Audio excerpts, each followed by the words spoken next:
আসসালামু আলাইকুম সবাইকে। আশা করি সবাই অনেক অনেক ভালো আছেন, সুস্থ আছেন যে যার জায়গা থেকে। আজকে খুবই গুরুত্বপূর্ণ একটি বিষয় নিয়ে আলোচনা করতে আসছি। আর যারা এই মুহূর্তে আমাদেরকে দেখছেন, অবশ্যই এই চ্যানেলটিকে সাবস্ক্রাইব করবেন, কেননা আমরা প্রতিনিয়ত এখানে ব্যাংক রিলেটেড এবং বাংলাদেশের বর্তমান পরিস্থিতি এবং গুরুত্বপূর্ণ বিষয়গুলো নিয়ে আমরা এখানে আলোচনা করে থাকি। আপনারা জানেন যে বিগত কয়েকদিন থেকেই বাংলাদেশের পরিস্থিতির প্রেক্ষাপটে বর্তমানে বাংলাদেশে ইন্টারনেট সেবা চালু করার পর থেকে আমাদের ফেসবুক ডিঅ্যাক্টিভেটেড রয়েছে বাংলাদেশ সার্ভার থেকে, যার কারণে আমাদের প্রত্যেকটি ক্লায়েন্টস আমরা বর্তমানে এখানে যারা আছেন আমরা আশা করি এখানে সবাই ব্যাংক রিলেটেড কাস্টমার রয়েছেন। সবাই কিন্তু আপনারা বিপিএনের মাধ্যমে কিন্তু আপনারা আপনাদের ফেসবুক কানেক্টিভিটি ফেসবুক কানেকশন করে আপনারা চালাচ্ছেন।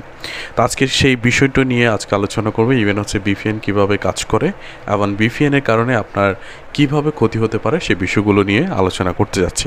ভিডিও মনে করছি সেটা হচ্ছে আমাদের এখানে বেশিরভাগ সংখ্যক হচ্ছে ব্যাংক রিলেটেড কাস্টমার রয়েছেন। এখন এই ব্যাংক রিলেটেড কাস্টমাররা আপনারা জানেন যে বর্তমানে বাংলাদেশের প্রত্যেকটি ব্যাংক অনলাইনকৃত ব্যাংক রয়েছে। এই ব্যাংকিং কাস্টমারগুলো কিন্তু এখন বিভিন্ন ধরনের অ্যাপস ব্যবহার করছে। সেটা হতে পারে ইন্টারনেট ব্যাংকিং, যেমন ইসলামী ব্যাংকের iSmart, সোশ্যাল ইসলামী ব্যাংকের SIBL একটি সফটওয়্যার স্মার্ট। ইভেন হচ্ছে প্রত্যেকটা ব্যাংকের অনলাইন মোবাইল ব্যাংকিং সিস্টেম চালু রয়েছে। আপনার কিন্তু ব্যাংকের যে অ্যাপসগুলো রয়েছে সেই অ্যাপসগুলো আপনার নির্ধারিত যে মোবাইল ডিভাইসটি কানেক্টেড করেছেন সেই ডিভাইসে সফটওয়্যার হিসেবে রয়েছে। এছাড়া রয়েছে বিকাশ, নগদ, অন্যান্য যে মোবাইল ব্যাংকিং সেবাগুলো রয়েছে সেগুলো কিন্তু আপনার মোবাইলের মধ্যে রয়েছে।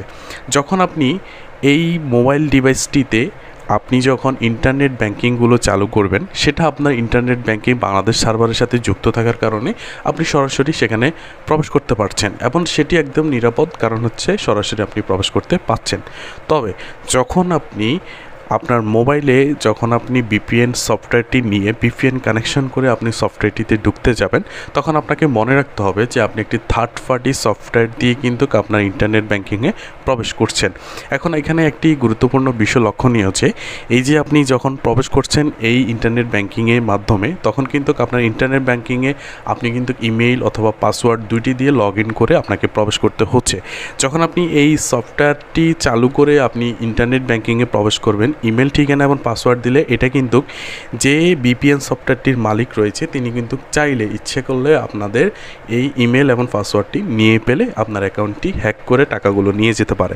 সেই ক্ষেত্রে অবশ্যই এটি মাথায় রাখবেন। বিপিএন চালু করার ক্ষেত্রে অবশ্যই আপনাদেরকে মাথায় রাখতে হবে, কারণ বিপিএনের দুইটি দিক রয়েছে, একটি হচ্ছে ভালো দিক এবং হচ্ছে খারাপ দিক।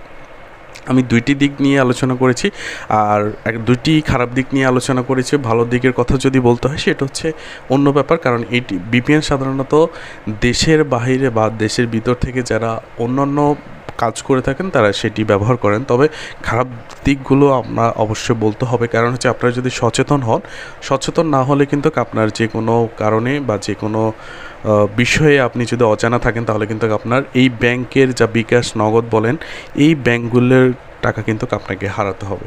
আজকে বিষয়টি খুবই গুরুত্বপূর্ণ ছিল, কারণ হচ্ছে শুধুমাত্র আপনি যদি বিপিএন ফেসবুক অ্যাকাউন্টের কারণে ব্যবহার করে থাকেন অবশ্যই এই সচেতনতা অবলম্বন করবেন, কেননা